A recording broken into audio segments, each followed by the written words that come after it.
So my research group spent a lot of time trying to develop data-driven hematology. Some people would call it AI. I actually call it pattern recognition, because what we aim for is to use the huge amount of health data that we have available in a country like Denmark, where we actually have a system where we collect the health data on population-based level. So it's a public health system, and we can retrieve health data across the nation for at least the last 20 years. And using that kind of data now, we have more than 3,000 different variables, just routine data per patient. We want to use that data to identify patterns for patients in specific need. We have developed what's called the CLL treatment infection model, where we use this data-driven approach to, at time of diagnosis of patients with CLL, identify the patients who have a high risk, that's more than 70% risk, of either having a serious infection or receiving CLL treatment within the first 2 years of their disease trajectory. And for these patients, we have included them in a clinical trial, randomizing them between 3 cycles of acalabrutinib venetoclax as compared to standard of care, which would be wait and watch.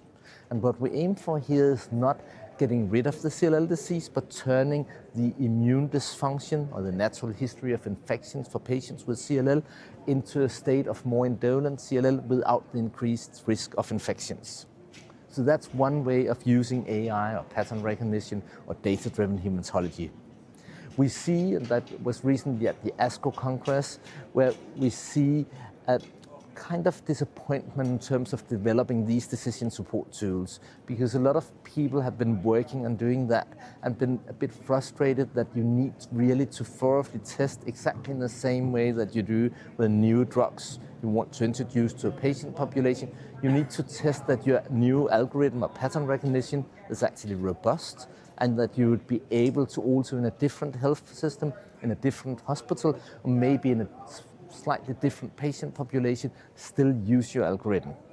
So I think this frustration that I've experienced discussing deployment of AI tools into the clinic to actually improve data-driven hematology is kind of turning our heads around to see that data-driven hematology need to be thoroughly tested.